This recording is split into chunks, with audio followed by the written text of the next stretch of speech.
pertama yang bukan dari kelompok saya. Terima kasih banyak. Jadi tadi saya sempat tanya, jadi kalian mungkin sudah pernah lihat proyek ini sebelumnya, image-nya. Yang betul ini karya Mario Bota. Dan alasan kenapa saya mau cerita sedikit tentang dia adalah karena beberapa hari yang lalu saya terima email. Jadi ada salah satu mahasiswa yang asistensi lewat email gitu kan ya. Terus dia masih lihat gambar-gambar yang sudah dia kerjakan sampai sejauh ini. Jadi gambar-gambar Dena gitu, dan kemudian ada satu gambar 3D ya, meshing. Dan memang karena memang programnya sedemikian rupa sehingga pada akhirnya di proyeknya itu ada satu barang yang seperti drum oli raksasa gitu. Dan kemudian barang itu saya terus kepikiran saya kepikiran arsitek yang ini gitu loh. Jadi saya bilang sama dia, kamu sudah pernah lihat adanya Mario Bota belum? Dia bilang sudah. Ya, dia tidak suka gitu. Kenapa nggak suka? Dia terlalu brutal. Nah sekarang pertanyaannya kan, brutal itu brutal gimananya gitu kan? Maksudnya kenapa brutal?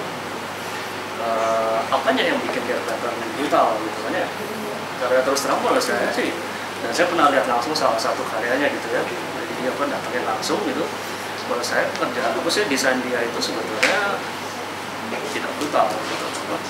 Jadi pertama-tama saya mungkin ingin coba cari tahu dulu gitu loh, apa yang bikin bangunannya itu kelihatan memberi kesan brutal itu gitu loh. Jadi tadi seperti ada yang bilang tadi bahwa Bota memang banyak bermain dengan bentuk-bentuk dasar gitu ya. Jadi apakah itu silinder atau apakah itu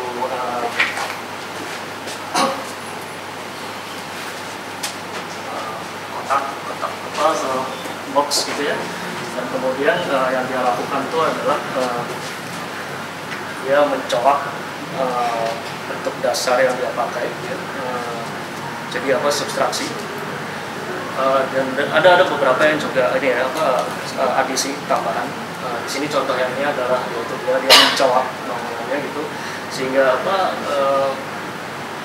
apakah mungkin kesan brutal datang dari situ gitu ya. Jadi betul-betul tidak ada gestur yang lain itu selain yaitu dilubangi gitu. Dia pakai bentuk dasar, dia pakai material yang juga berat gitu ya, masif, dan kemudian dia lubangi ya, dan efek masif itu juga tidak berkurang sama sekali gitu.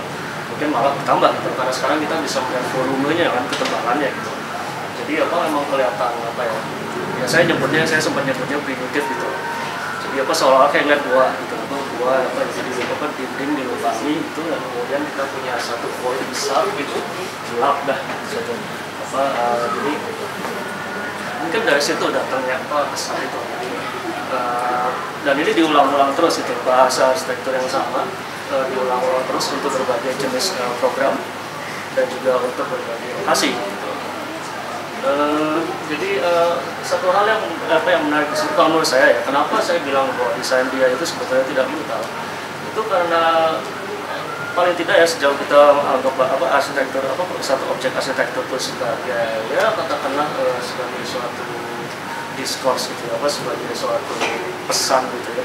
Menurut saya dia punya bahasa arsitektur yang jelas sekali gitu. Jadi bentuk dasar yang semua orang bisa kenali gitu ya. Entah itu kotak, entah itu silinder, dan kemudian dia juga melakukan artikulasinya sebetulnya sangat simpel gitu. Dia melubangi atau dia nambahin that's it gitu. Dan dia juga tidak sembarang melubangi kalau menurut saya ya. Jadi kalau kita perhatikan gitu, ini bisa diargumen dan sebetulnya mesti ada studi ya. Tapi menurut saya dia sangat peka terhadap permainan skala dan proporsi gitu. Jadi kenapa dia lubangi sebesar itu? Kenapa bentuk lubangnya seperti itu ya, jadi saya rasa dia sangat sensitif dengan itu. Jadi bagaimana sampai sebanyak apa dia mesti melubangi atau bisa melubangi tanpa mengurangi menghilangkan bentuk dasar dari bangunannya gitu. Jadi saya pikir di sini ada semacam upaya untuk menjaga balance gitu. Sampai sejauh apa dia bisa merusak bangunannya tanpa menghilangkan bentuk dasar. Dan menurut saya dalam hal ini dia sangat ahli. Jadi beberapa apa ini bukan cuma pertama kali atau misalnya dia melakukannya lebih dari satu kali, berkali-kali di berbagai proyek dan apa dia sudah jadi sangat piawai dalam hal ini gitu. Ini juga misalnya.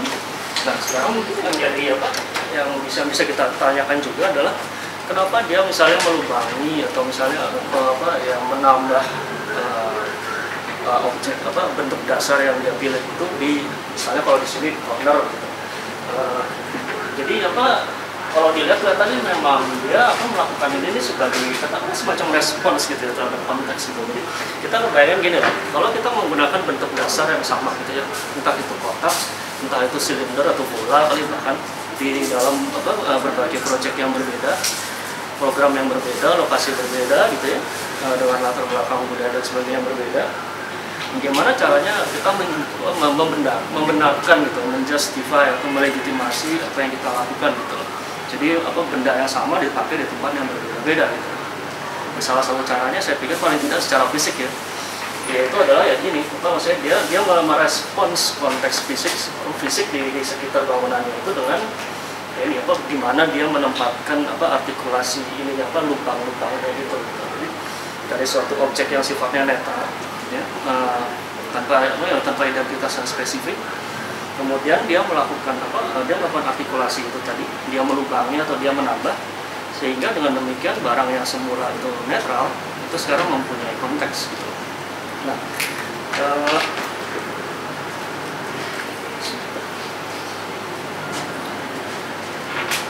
Nah ini juga. Jadi yang satu ini lokasinya itu di India. Yang tadi yang sebelumnya itu lokasinya itu ada di Swiss. Ya. Kebanyakan proyek kota itu lokasinya itu berlokasi di negara asalnya di Switzerland.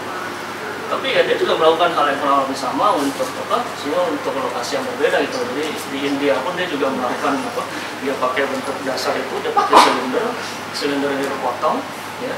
Dan dia potong di satu area di mana memang di sini ada akses. Gitu. Jadi kita lihat di sini bahwa dia punya semacam dia masih memikirkan itu. Jadi masalah konteks itu pengetahuan terhadap lokasinya jadi di mana dia mengulanginya gitu ya, sehingga bangunannya itu menjadi spesifik gitu, walaupun pada dasarnya bentuknya itu adalah bentuk yang sangat generik. Sekarang gini, kita ini dalam konteks studio kita ya, studio saya gitu, mungkin saya perlu luruskan dulu. Jadi pada awal studio itu kan ada poster tuh yang muncul tuh ya di Facebook utama. Jadi waktu itu judul dari kelompok saya itu adalah anti urbanism gitu ya. Dan saya pikir itu ada sedikit kekeliruan di situ. Karena saya sama sekali saya tidak mau bilang bahwa saya itu anti dengan ilmunya, dengan isunya gitu. Jadi saya cuma mau bicara tentang objeknya, jadi dalam hal ini si kotanya sendiri. Gitu.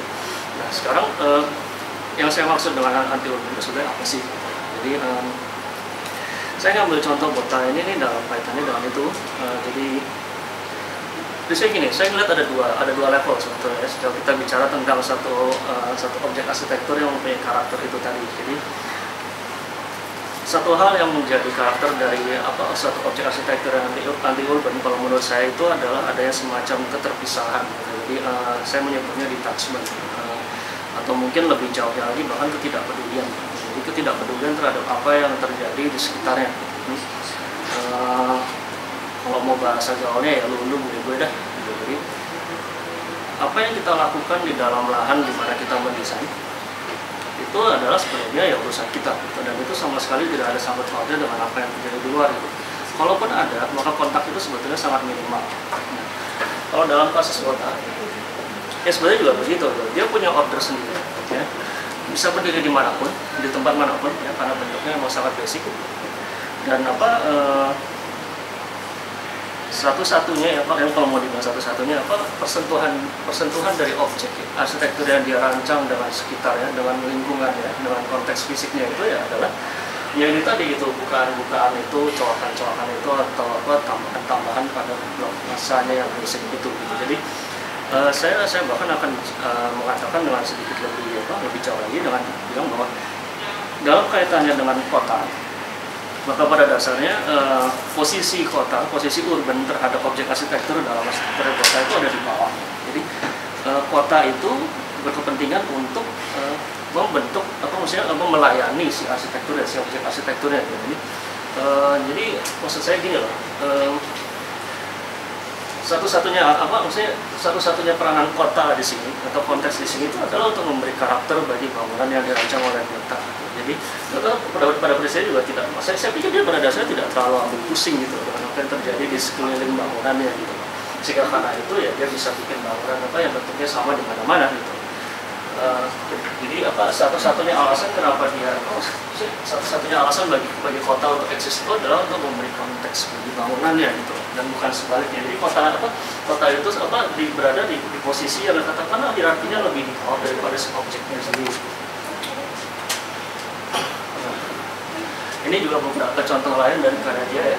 Nah, memang tidak semuanya geometrinya itu basic ya. Jadi begitu gini loh. Jadi kalau kita lihat di sini yang di atas itu misalnya, jadi ini kan sekarang kita sudah punya lebih dari satu bentuk dasar gitu ya. Jadi ada addition di sini, ada tabrakan di sini, sehingga karena itu bentuk dasarnya agak ya katakanlah terganggu gitu. Tapi prinsipnya sebetulnya tidak jauh berbeda gitu ya. Kita masih bisa melihat ada suatu bentuk geometri yang memang lagi-lagi basic gitu, dan dia melakukannya di mana-mana gitu. Ada yang di Prancis, ada yang di Amerika, ada yang masih di Swiss, ada yang entah di mana lagi. Jadi dia melakukan strategi yang sama berulang-ulang, terlepas dari apapun seperti bagaimanapun konteks di sekitar bangunannya gitu. Lagi-lagi di sini kota itu lebih berperan untuk memberi untuk membantu artikulasi dari blok massa yang dia pilih gitu. Seperti misalnya di sini dia di situ ada sesuatu gitu. Jadi sekali lagi terlepas dari seperti apapun konteks kotanya, bangunan dia tidak kehilangan karakternya gitu. Bangunan dia tetap eksis gitu. Tidak kehilangan identitasnya gitu. Tidak terus melebur di dalam kota gitu loh ya. Dan mungkin contoh lain misalnya ini.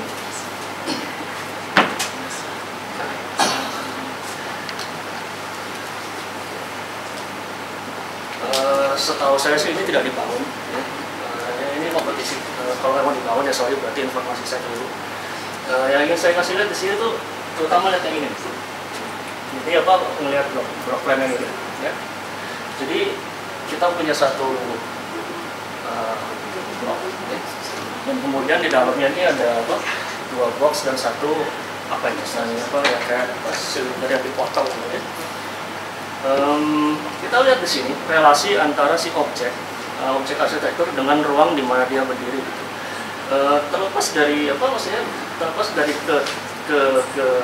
kepedulian atau istilahnya sensitivitas dari kota dan objek yang dia rancang ini terhadap kota. Jadi maksudnya dia bikin bukaan di sini gitu ya.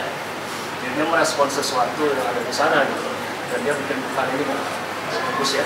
Kalau lihat image-nya dari situ ya jadi kelihatannya dia berdiri di mana ya? Berdiri di sini atau di sini ya, salah satu ya.